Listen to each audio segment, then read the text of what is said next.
Hello, and welcome to the Street Crime UK YouTube channel.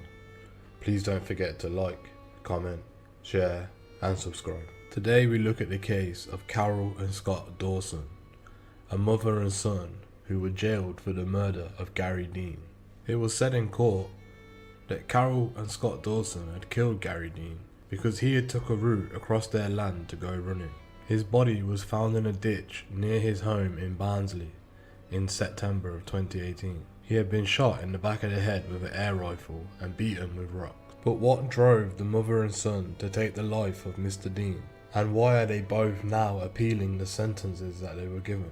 Today we take a deeper look into the case and the appeal process. In all likelihood, Gary Dean, who was the victim, was on the autistic spectrum. He was a very fit man who was obsessional about running and cycling. He lived in Silkstone Common and often used the public footpath which belonged to Scott Dawson. This public footpath, which bordered on the Housecar Dyke, had access to the Trans-Pennine Trail.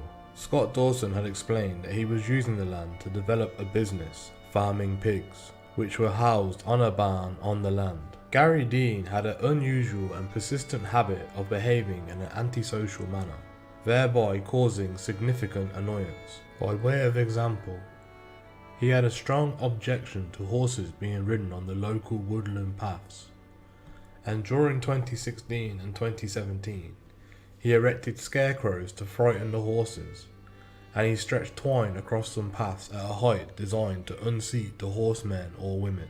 His behaviour had resulted in multiple complaints by all the local residents. The Woodland Trust erected CCTV cameras, and the footage revealed Gary Dean defecating in the woods. He was then asked by the community support officers to stop going to the woods. Both Scott and Carol Dawson had made complaints to the police about Mr. Dean's behaviour, which included allegations that he had damaged their property over a period of about 5 years.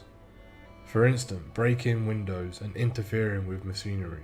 He once allegedly approached Carol Dawson with a hammer. He threatened to burn down Scott Dawson's barns containing the pigs. Scott and Carol Dawson maintained that as a result of their behaviour, it was necessary to keep someone to watch over the premises during the evening and overnight. It was suggested in the court that Mr. Dean's behaviour had started to take a serious toll on the mother and son's health. Mr. Dean was prosecuted for harassing Scott Dawson and damaging his property, along with using threatening words and behaviour towards Carol Dawson and also assaulting her. However, Mr. Dean was acquitted on the 19th of February 2018 of all charges after a trial, but the magistrate's court did impose a 3-year restraining order, a 3-year order restraining him from contacting Carol Dawson or Scott Dawson. Between the 3rd and the 6th of September 2018, there was a fire in the woods close to a site leading to Scott Dawson's field. The prosecution put forward that this may have been lit by Mr. Dean, given the route that he regularly took. The prosecution's case was that Scott and Carol Dawson had acted together to assault Mr. Dean. The attack took place sometime between 6:50 and 7:30 AM on the 6th of September 2018. It was alleged by the court that they were motivated by a desire of revenge, because they held Mr. Dean responsible for various problems on Scott Dawson's land, which had caused him serious financial loss. Their campaign against Mr. Dean, which had resulted in prosecution in the magistrate's court, had failed, and it was suggested that Scott and Carol Dawson considered that the authorities had been unable to deal adequately with their complaints and had decided to take matters into their own hands. There was no direct evidence against Scott Dawson or Carol Dawson, and the case was compromised by strands of circumstantial evidence. The prosecution alleged that this hostility started on the 18th of July 2017, when Scott Dawson had stated to the police telephone operator, "Now, if he's going to keep getting away with this, we all may as well do it to him." Other extracts from the telephone calls that they made to the police between June 2017 and January 2018 demonstrated that both Carol and Scott Dawson had showed frustration and anger towards the behaviour of Gary Dean, and the failure of the authorities to address it. Carol Dawson, perhaps tellingly, spoke of her annoyed son, and she suggested that somebody is going to get killed here, and expressed the opinion that the police were not reacting appropriately despite the reports made to them. Scott Dawson in turn spoke of taking matters into his own hands. They will be out because I'll be ripping him in fucking half. In a written complaint to the police in Carol Dawson's writing, signed by Scott Dawson, it stated that Mr. Dean's behaviour was responsible for bringing Scott Dawson's business plans to a halt, and it stated that the stress this has caused me is unbelievable, emotionally and financially. Carol Dawson had also suggested that Mr. Dean was grooming young women and was a predator of women, and had also pushed over an 82-year-old woman. She also accused Mr. Dean of kicking a newborn lamb and had broken windows and had damaged gates. She had made these allegations to Mrs. Dean and to the school where she worked. Text messages between Scott Dawson and his partner indicated a willingness to spend time waiting to catch and grab Gary Dean. Mr. Dean had told police in an interview prior to his prosecution that he had been confronted by Scott Dawson in the woods, and that Scott Dawson had been hooded and wearing some sort of mask during the encounter. An air rifle was purchased on May of 2018, and the pellets that were lodged into the back of Mr. Dean's spine, there had been a single penetrating gunshot wound to his back, had matched the pellets which were found in Carol Dawson's garage. Scott Dawson had initially lied when he denied to the police in an interview that he had purchased this weapon, a weapon which was never recovered. The fire and smoke in the woods, which was near to Scott Dawson's field, as was mentioned earlier, was seen in the court as the final thing which led to the attack of Mr. Dean. Mr. Dean's daily routine of running in the early morning after he left his wife for work was widely known in the local community. There had been internet research done by Scott Dawson 3 days before the murder as to the opening time of the school where Mr. Dean's wife had worked, and also a photograph of Gary Dean was found at Scott Dawson's house. The Crown accepted that Carol Dawson had waited in a lay-by to signal her son when Mr. Dean's wife had left home. Analysis of all the data of contact between Scott and Carol Dawson's telephones revealed that in the month prior to the murder, they had been in touch once or twice.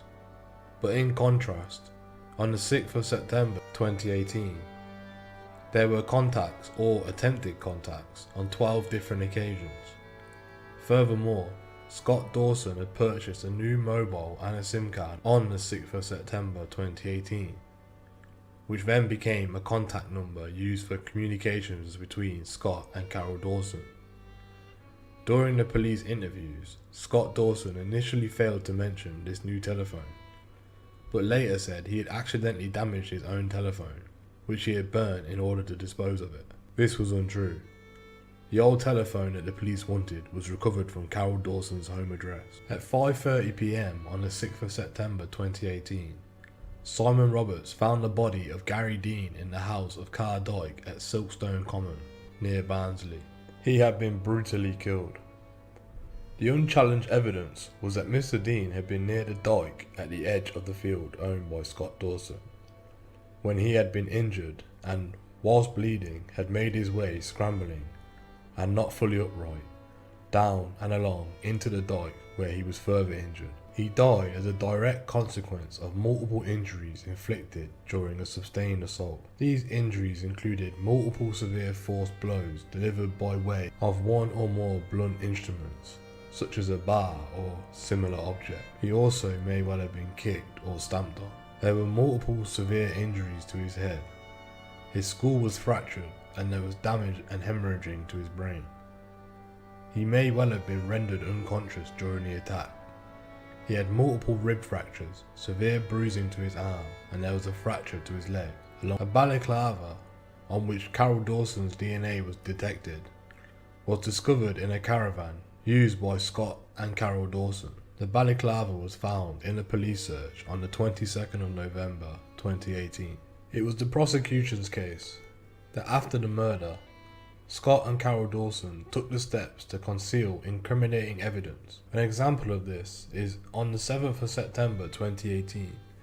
Carol Dawson was seen at her home address cleaning and hoovering the vehicle she had used on the 6th of September 2018, wearing pink washing up gloves, which she later lied in an interview about owning.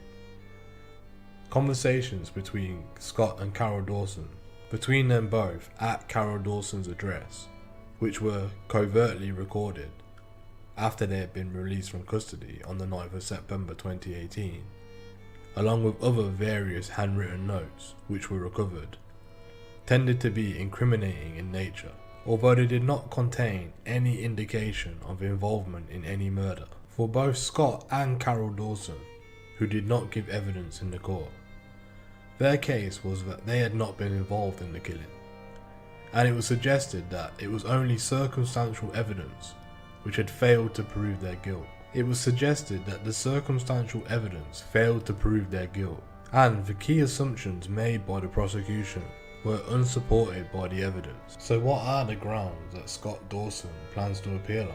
Scott Dawson's application for appeal went as follows.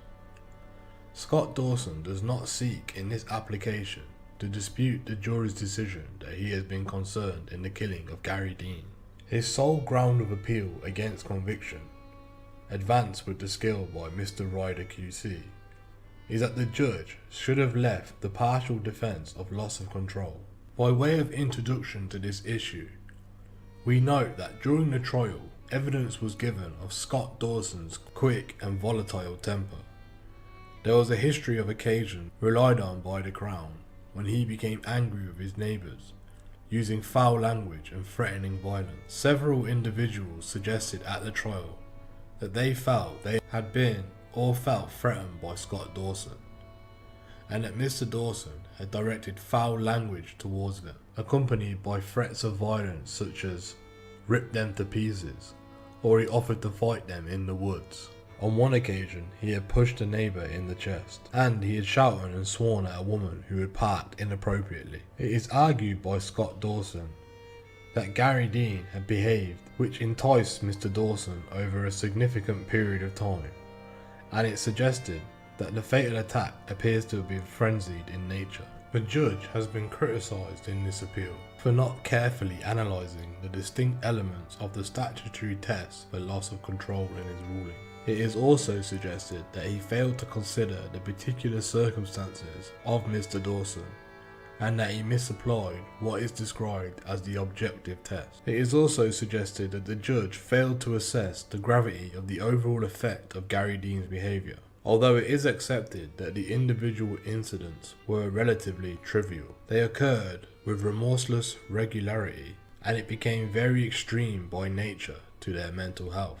It is argued that the judge should not have been influenced by the self-control which was exercised by other individuals who were affected by Gary Dean's activities. In all circumstances, it was contended that the jury may have reasonably concluded that Scott Dawson lost control during the course of the encounter. However, in his ruling, the judge set out and explained his reasons for refusing to leave the defence of loss of control. In the context of this case, there are three elements having regard the issue of loss of control. First, there has to be evidence of a loss of control. There has to be a qualifying trigger, in other words, things that were said or done, perhaps over a period of time, in circumstances of an extremely grave character, which gave rise to a justifiable sense of being seriously wronged.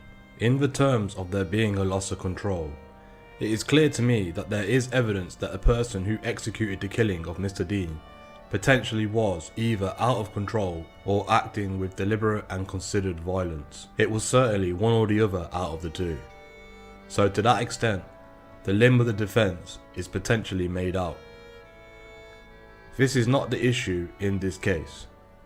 Even viewing matters entirely on the evidence, as I must, and interpreting that evidence as favourable as one reasonably could towards the viewpoint of Scott Dawson, I really question whether this defence has any mileage at all.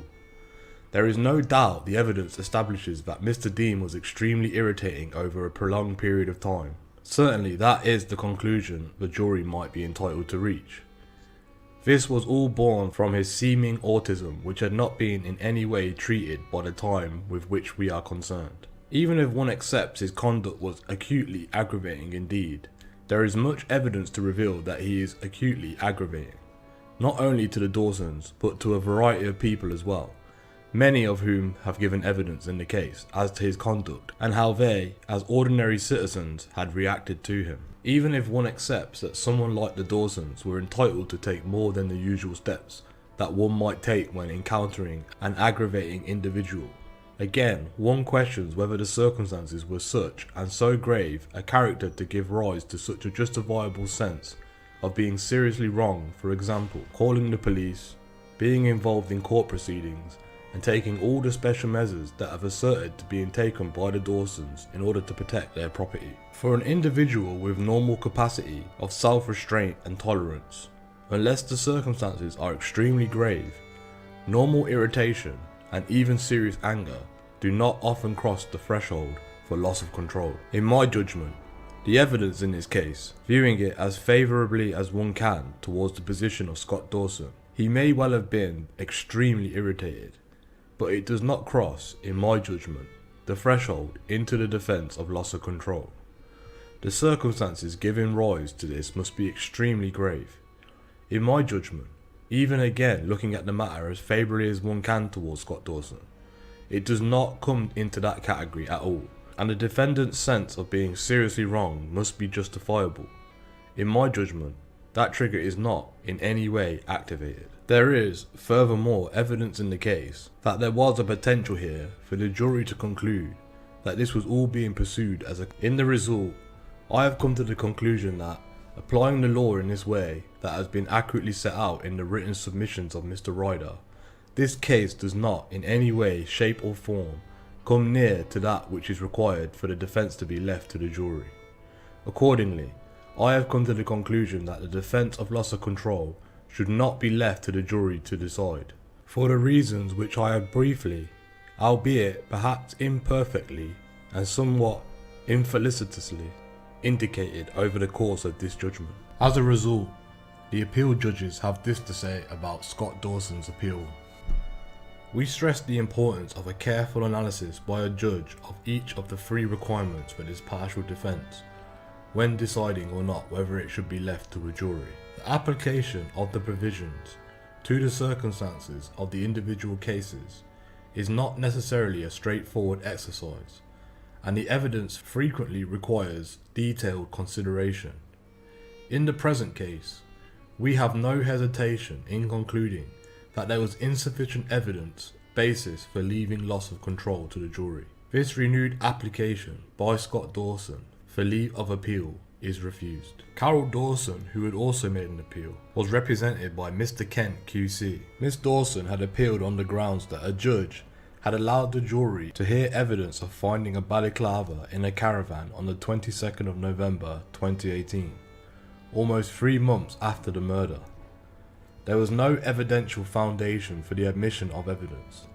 It is irrelevant and should be excluded. According to Mr. Kent QC, it is irrelevant and it should be excluded. Its admission in the trial caused Carol Dawson's trial to be unfair, and as a result, her conviction is unsafe. Mr. Kent QC emphasised in his oral submissions that there was no reason for those involved in this lethal attack to disguise themselves. Furthermore, he emphasises that it is not clear whether Carol Dawson was in the immediate vicinity of the assault when it occurred. He suggested that this very sinister object would have had a significant effect on the jury. The balaclava was found in the living area of the caravan, on the farm in which the applicant stayed sometimes, relatively close to the murder scene. DNA that matched Carol Dawson was also found inside the balaclava. Mr. Kent QC submitted at trial that this piece of evidence should be excluded on the basis that it had no value. The Crown, however, in written submissions, contend that this was a relevant piece of evidence. Carol Dawson had worn the balaclava at some stage before it was found on the 22nd of November 2018. It is a garment that, by its design, is meant to conceal the wearer's identity and would be an unusual choice for a normal apparel for a 72-year-old woman. The attack took place during daylight, and it was logical to assume that those involved would have wished to conceal their identities. The judge ruled that the balaclava was relevant to an issue in the case. It was, the judge suggested, part of the backdrop. There had been violent and hostile exchanges between Mr. Dean and Carol Dawson and Scott Dawson, which were closely connected with the farm. At the time of the murder, Carol Dawson was in a nearby lay-by and therefore in the thick of it. However, in the opinions of Mr. Kent QC, it was not appropriate that the balaclava was used as a backdrop, and it was not placed with proper context or analysed with care. In the event, the judge reminded the jury where the balaclava had been found and the location of the DNA. Moreover, he summarised the Crown's allegation that Carol Dawson had acted as a lookout during these events and had worn the balaclava in order to disguise herself. The balaclava formed only a small part of a very substantial body of evidence that made up an essentially circumstantial case against Scott and Carol Dawson, in the context of other materials introduced by the prosecution throughout the trial. This included the discovery of a particular piece of clothing containing Carol Dawson's DNA. It was for the jury to decide what conclusions, if any, were to be drawn, but given the varied and significant elements of planning by Scott and Carol Dawson for the attack on Gary Dean, it was open to the jury to infer that it either formed part of the preparation for the attack or it had been worn by Carol Dawson during the events leading up to the killing of Gary Dean. It was not presented to the jury that the applicant had not been seen wearing the item. Instead, the overall circumstances rendered to its discovery in a caravan left the jury to decide whether it had been materially contributed to the case against one or both of Scott and Carol Dawson. Reviewing the case, the appeal courts had this to say about Carol Dawson. In any event, the discovery of the balaclava was only a small part of the overall material introduced during the course of this trial, and it was not given any particular prominence, including during the summing up. In all circumstances, Carol Dawson's conviction is not arguably unsafe as a result of the introduction of this piece of evidence. Scott and Carol Dawson both received mandatory life sentences. In the case of Scott Dawson, a minimum term of 31 years was imposed, and in the case of Carol Dawson, a minimum term of 26 years was imposed. For both Scott and Carol Dawson, there was an order that 179 days which were spent on remand should count against those terms. Both Scott and Carol Dawson have renewed the application for leave of appeal against the sentence, following the refusal by a single judge. Carol Dawson was born on the 30th of April 1947 and is now 73 years old. Scott Dawson was born on the 24th of January 1978 and will soon be 43. In Carol Dawson's case, an appeal against sentence may not affect her future, even if it succeeds. In Scott Dawson's case, it may very well do so. It is critical that the minimum terms are specified in accordance with proper principles and the terms of what is now Schedule 21 to the Sentencing Act of 2020. At the time of sentence, the relevant provisions were Schedule 21 to the Criminal Justice Act of 2003. In sentencing, the judge said that this was a jointly planned attack to kill Gary Dean. A firearm had been acquired and stored at Carol Dawson's home. Scott Dawson had taken the lead, armed with a powerful air rifle and a pole, had killed with a brutal determination. Carol Dawson had fully participated in the killing by encouraging and facilitating. Mr. Dean had suffered a prolonged attack in which he was shot with an air rifle and he was beaten with weapons. He had been attacked, chased and attacked again, and had endured mental and physical suffering in the last few minutes of his life. Mr. Dean was a much loved man and was vulnerable due to his autism, a factor in which the judge indicated would not overly aggravate the minimum term. Mr. Dean, who on occasion had acted in an antisocial manner and irritated some people. However, he was not overly aggressive and would only confront when he knew he could retreat. Scott and Carol Dawson's desire for revenge came from the Dawsons' perception that the police were not doing anything, and having decided that their campaign of intimidation had failed. Scott and Carol Dawson decided to rid themselves of Mr. Dean as they believed he was halting the plans for the farm. After the killing, Scott and Carol Dawson sought to cover up their crime, cleaned up, destroyed evidence and lied to the police. The judge determined that the starting point for the minimum term, given the particularly high seriousness of each of Scott and Carol Dawson's criminality, was 30 years. In mitigation, neither had previous convictions, and Carol Dawson relied on her age and the fact that she was not an actual killer but a key participant. The defense of loss of control was subject to extensive argument at trial. It was clearly important that the sentencing exercise to make a determination as to the extent to which Mr. Dawson or Mrs. Dawson had been provoked. In the sentencing remarks, which were prepared with care and made available by the judge in a written form immediately after sentencing, the judge did not refer to this mitigating factor. He did make findings about the conduct of Mr. Dean, which he described as involving an abnormal and an antisocial manner, when he did not appreciate the insensitivity and annoyance he caused some people. He recorded the fact the defendants had complained to the police about the deceased, and that there had been an unsuccessful prosecution of him, after which a restraining order had been made out against Mr. Dean. The main bone of the contention appears to be the behaviour of Mr. Dean on some forested land which adjoined the Dawson's farmland, which included starting small fires opposite the Dawson's land. The judge found that the trigger for the murder was Mr. Dean's behaviour in starting another fire there on the 5th of September 2018.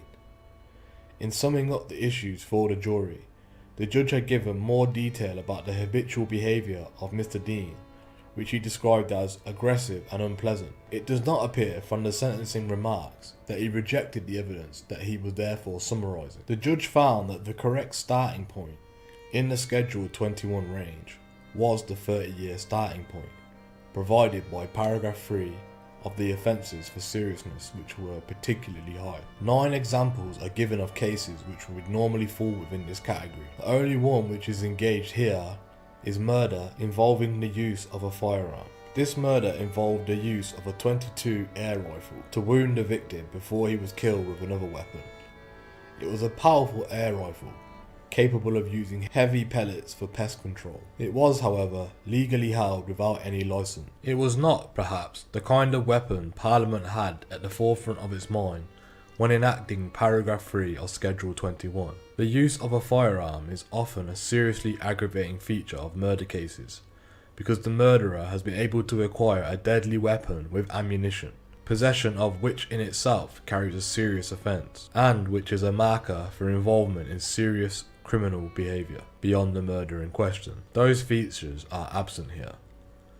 This is not to say that the use of the weapon is irrelevant, but only to question whether the case is truly attracted a starting point of 30 years. The weapon was certainly taken to the scene and used, and the issue is whether an increase above an already enhanced starting point of 25 years was required because the weapon was a non-lethal air rifle as opposed to a lethal knife or gun. That, of course, only affects the starting point and not the ultimate sentence, but the selection of a starting point is a significant part of the process of determining a minimum term. The judge also treated Mr. Dean as being particularly vulnerable by reason of his autism.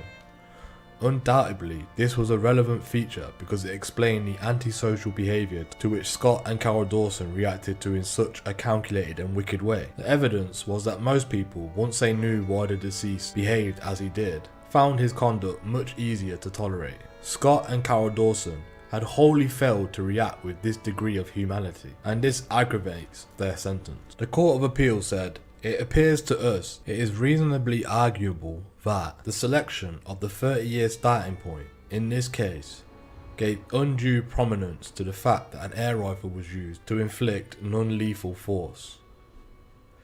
The judge did not give any weight at all to the conduct of Mr. Dean, which might arguably amount to the loss of control by Scott and Carol Dawson. The vulnerability of Mr. Dean may have been given too much weight, and the minimum term of 31 years and 26 years were therefore manifestly excessive. The Court of Appeal therefore give leave to both applicants to appeal against their sentence. We note that the applicants have been represented by a counsel on private basis on these renewed applications. Scott Dawson does not wish for a representation order, whereas Carol Dawson does.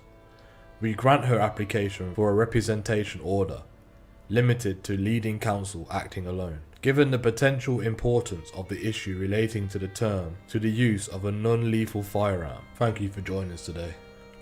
What are your opinions on the crimes that were committed by Scott and Carol Dawson? Do you believe they had took things too far with Mr. Dean? Or do you believe that Mr. Dean had pushed them to the edge and that they had acted out of loss of control? What are your opinions on the sentence? Do you believe that a term of 31 years and 26 years were excessive? Or do you believe they should have spent the rest of their life in jail? What are your opinions on the appeal process? Do you think that Carol Dawson or Scott Dawson will win an appeal to reduce their sentence? Please let us know in the comments below. Thanks for joining us today. If you enjoyed this content, please don't forget to like and share. And if you're new to the channel, please don't forget to subscribe and hit that bell so that you can join us for the next video. Thank you for joining us, and until next time, stay safe.